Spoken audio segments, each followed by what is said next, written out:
Halo teman-teman semuanya, balik lagi nih sama kita nih.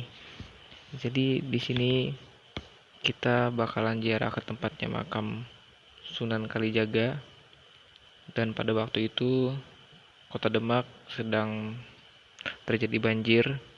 Namun pada saat kita jalan, syukur alhamdulillahnya banjir tersebut sudah surut. Jadi kita bisa jalan untuk melewati jalan yang kata orang banjir. Dari situ kita memang jalan melewati situasi keadaan yang setelah banjir di perjalanan itu ya teman-teman. Dan kita jalan pada saat malam hari, itu jalanannya lumayan gelap karena bekas terjadi banjir tersebut ya. Jadi ada beberapa tempat yang memang rusak karena bekas banjir tadi teman-teman.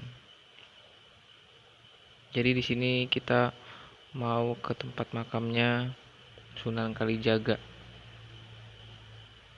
Kita berjalan dari kota Kudus sampai ke kota Demak hingga akhirnya kita sampai ke tempat makamnya Sunan Kalijaga tadi ya teman-teman. Dan di sini kita juga sempat ziarah ke tempat adiknya daripada Raden Patah. Malam hari kita sempat ziarah ke tempat beliau tadi ya teman-teman. Nah, ini adalah makam dari adik Raden Patah yang bernama Sawong Galing. Nah, jadi kita sempat ziarah ke tempat makam adik dari Raden Patah tadi ya teman-teman. Oke, jadi di sini akhirnya kita menuju lagi ke tempat makamnya Sunan Kalijaga pada saat malam hari. Namun di pagi harinya kita sempat istirahat dulu sambil berjalan juga untuk menuju ke tempat makam Sunan Kalijaga tadi ya teman-teman. Keberadaan agama Islam di Indonesia tidak bisa dilepas dari kebaikan dan ajaran 9 tokoh pilihan yang dikenal sebagai sebutan Wali Songo. Nah, mereka mengajarkan agama Islam kepada masyarakat di Indonesia terbagi di daerah berbagai macam cara. Salah satu anggota Wali Songo yang berjasa menyebarkan agama Islam adalah Sunan Kalijaga. Sunan Kalijaga atau yang sering disebut Raden Mas Syahid adalah salah satu Wali Songo yang berpengaruh besar pada penyebaran agama Islam. Sunan Kalijaga lahir pada tahun 1450 Masehi dari pasangan bangsawan Tuban, yaitu Temenggung Wilaktikta, Bupati Tuban saat itu, dan Dewi Nawangrum. Karena darah bangsawannya, Sunan Kalijaga kecil diberi gelar Raden Mas Syahid. Sunan Kalijaga diketahui lahir ketika masa kejayaan Kerajaan Majapahit sedang berada di ujung tanduk. Rakyat hidup dalam kesengsaraan setiap hari karena penguasaan Majapahit mewajibkan rakyat membayar upeti sangat tinggi.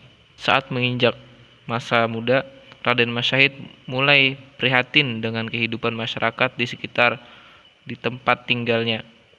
Dia mendengar langsung tangisan bocah yang kelaparan dan meminta makan pada orang tuanya, dan juga menyaksikan dengan mata kepala sendiri ketidakmampuan para orang tua untuk mengatasi rasa lapar anak-anak mereka. Raden Mas Syahid memang tidak merasakan langsung penderitaan tersebut karena dia merupakan putra dari adipati. Namun dia tidak bisa mengacuhkan kesengsaraan rakyatnya sendiri. Langkah pertama yang dia lakukan untuk membantu rakyatnya adalah membicarakan pada ayahnya secara langsung. Sayangnya, dia tidak mendapatkan jawaban yang memuaskan. Setelah itu, Raden Mas Syahid menyadari bahwa seorang adipati seperti ayahnya tidak mempunyai kekuatan untuk mengatur upeti. Satu-satunya orang yang mengatur upeti adalah Sang Maharaja yang berkuasa. Sementara itu, rakyat tidak punya pilihan lain selain membayar atau menerima hukumannya. Raden Syahid kemudian memutuskan untuk menjadi seorang pencuri, dan aksi pertamanya dia lakukan di gudang kadipaten sendiri. Saat itu, mengambil berbagai bahan makanan dari gudang dan membagikannya kepada rakyat yang membutuhkan secara diam-diam setiap malam. Rakyat sendiri tidak mengetahui dari mana asal bahan makanan tersebut, namun kejadian ini terus terjadi selama beberapa waktu. Mereka kemudian memberikan julukan maling celuring kepada pelakunya. Maling celuring sendiri berarti seorang pencuri yang mencuri bukan untuk dirinya sendiri, melainkan untuk dibagikan kepada orang-orang miskin yang membutuhkan. Aksi Raden Mas Syahid berjalan mulus pada awalnya, tetapi sepandai-pandai tupai melompat pasti jatuh juga. Tanpa dia sadari, penjaga kadipaten mulai mencurigai gerak-geriknya. Pada akhirnya mereka berhasil menangkap basah Raden Mas Syahid ketika melancarkan aksinya dan mengungkap rahasia di balik fenomena maling celuring yang ramai dibicarakan oleh masyarakat. Mengetahui perbuatan anaknya, Wilaktikta marah besar lalu mengusir Raden Mas Syahid dari istana kadipaten sebagai hukumannya. Sebaliknya, Raden Mas Syahid tidak merasa gentar setelah mendapatkan hukuman. Dia masih tetap melaksanakan aksinya sebagai seorang maling, bahkan bukan mencari, namun juga merampok serta membegal semua orang kaya yang tinggal di wilayah Kadipaten Tuban. Raden Mas Syahid tetap berpegang teguh pada tujuan utamanya untuk membantu rakyat yang hidup sengsara. Meskipun dia harus menempuh jalan yang salah, bagi masyarakat dia adalah seorang pahlawan. Sementara itu, bagi kaum bangsawan, Raden Mas Syahid adalah ancaman nyata yang membuat tidur mereka tidak pernah nyenyak. Orang yang pertama kali dulu kena imbas dari perilaku Raden Mas Syahid adalah ayahnya sendiri. Hampir setiap hari, ada kaum bangsawan yang protes padanya karena harta mereka hilang tanpa sisa. Wilaktikta yang murka kemudian memerintahkan penjaga kadipaten untuk menangkap anaknya sekali lagi. Setelah berhasil ditangkap, Raden Syahid diberikan hukuman untuk keluar dari wilayah Kadipaten Tuban. Meski begitu, hukuman yang kedua ini tidak mengubah pendirian Raden Syahid sedikitpun. Raden Mas Syahid terus berjalan mengikuti arah langkah kakinya, hingga dia sampai di hutan Jatiwangi, kawasan Lasem, Rembang, Jawa Tengah.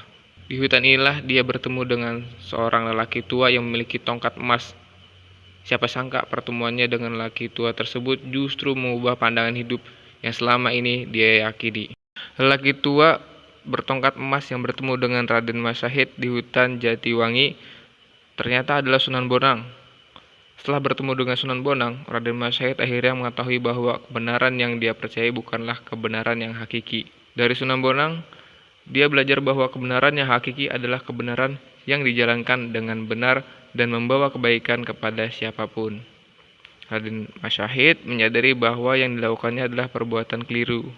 Kepedulian pada rakyatnya memang sikap yang mulia. Namun karena dilakukan dengan cara yang salah, kepedulian tersebut menjadi sesuatu yang keliru. Setelah melihat kedalaman ilmu agama dan kearifan Sunan Bonang, muncul keinginan dalam diri Raden Syahid untuk berguru padanya. Maka jadilah Sunan Bonang sebagai guru pertama Raden Syahid. Sebagai seorang murid, Raden Syahid sangat patuh pada gurunya.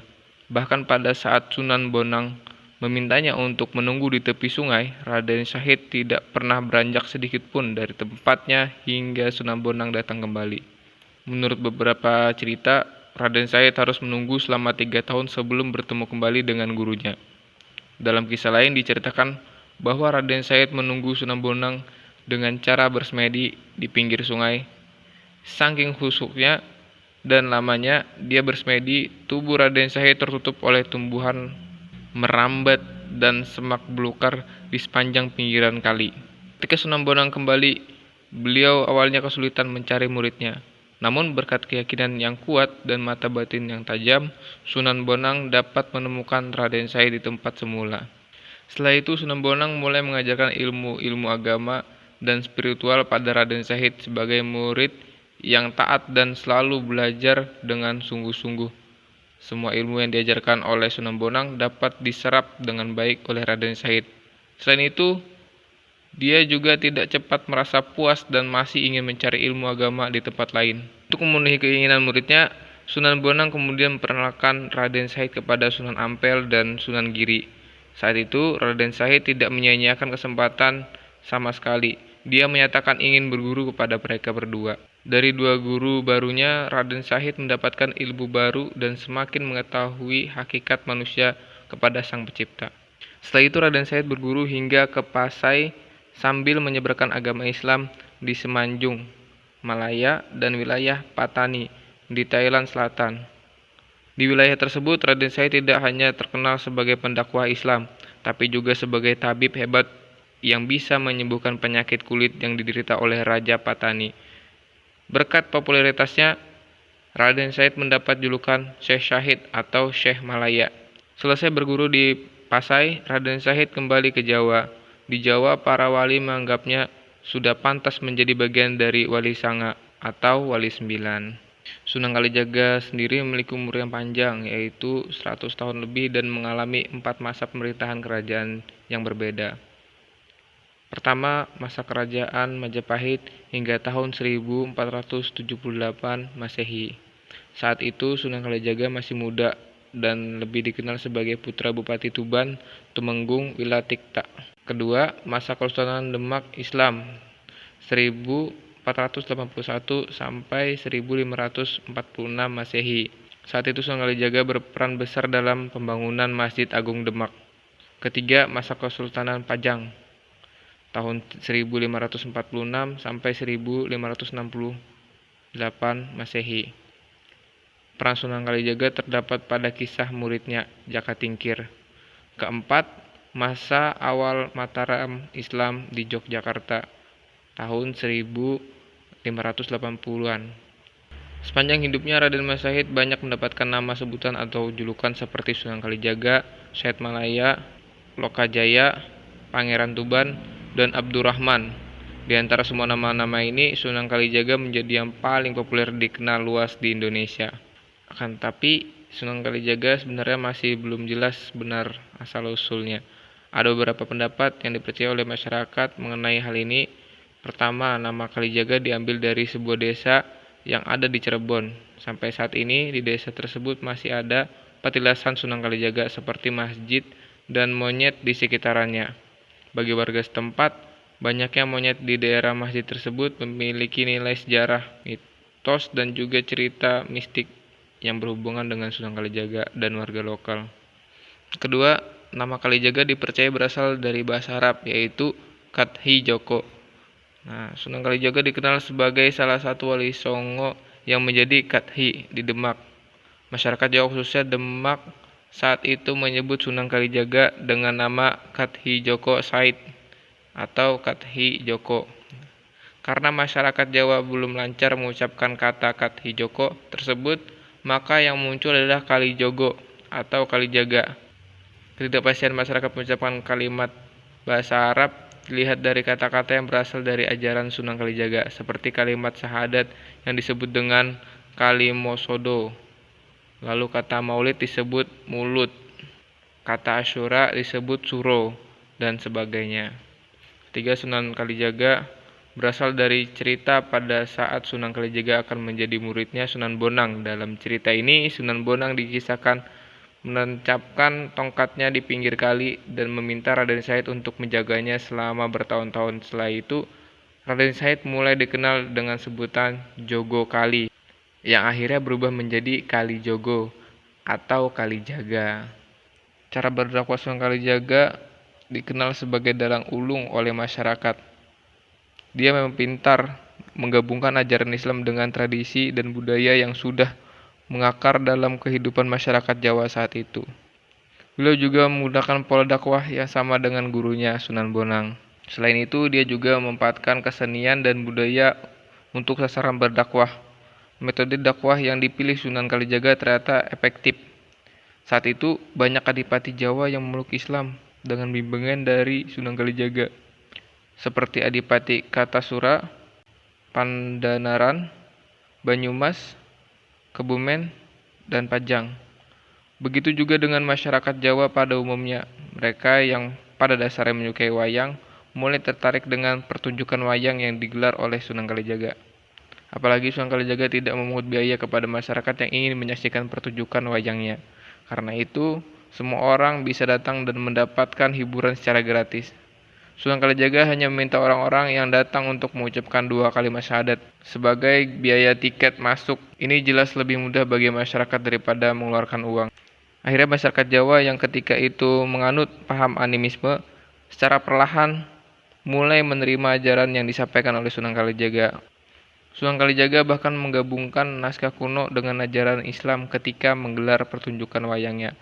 Beberapa naskah kuno yang sering dipentaskan diantaranya seperti Layang Kalimasada, Lakon Dewa Ruci, Lakon Petruk Menjadi Raja, dan sebagainya. Tak hanya itu, dia juga menambahkan karakter baru seperti Bagong, Semar, Petruk, dan Gareng. Sampai saat ini, keempat karakter tersebut masih sangat populer di kalangan pencinta wayang. Sunan Kalijaga tak pernah berhenti menggabungkan tradisi dan budaya dengan ajaran Islam. Karena itu, dia memanfaatkan jenis kesenian lainnya untuk sarana berdakwah, seperti tembang, topeng, pakaian, untuk gelaran kesenian dan yang lainnya. Beberapa tembang ciptaan Sunan Kalijaga sampai sekarang masih sering dinyanyikan oleh masyarakat Jawa. Seperti tembang ilir-ilir, dalam tembang ini tersirat makna bahwa manusia diharapkan dapat bangkit dari kesedihan, berjuang untuk mendapatkan kebahagiaan, dan mengumpulkan amal baik sebanyak mungkin. Jadi itu tadi adalah makamnya Sunan Kalijaga. Kita udah jarak ke sana dan mungkin sedikit ceritanya seperti itu tadi dari Sunan Kalijaga. Ini kita udah sampai malam juga ya teman-teman ya. Jadi kita bakal terus jalan lagi. Ini rencananya kita mau ke makam Raden Patah. Jadi kita mau ke makamnya Raden Patah. Gak tahu malam ini juga atau gimana, tapi terus kita aja perjalanan kita teman-teman ya. Yuk kita lanjut jalan.